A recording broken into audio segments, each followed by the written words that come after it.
প্যারা আর প্যারা, টেনশন আর টেনশন। এত টেনশন আমি কিভাবে কি করব?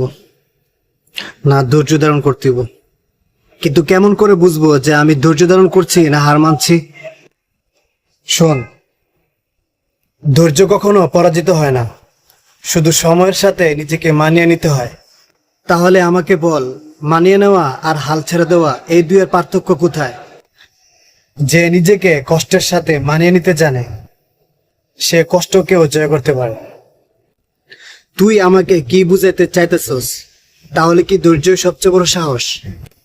সাহসী হওয়া মানে সবসময় জিততে হবে তা নয়।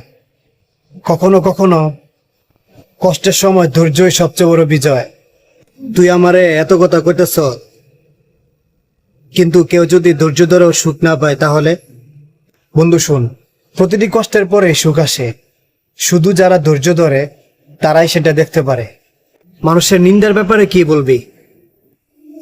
মানুষের নিন্দা আর সময়ের পরীক্ষা, এই দুইটাই সহ্য করতে জানলে তুই বিজয়।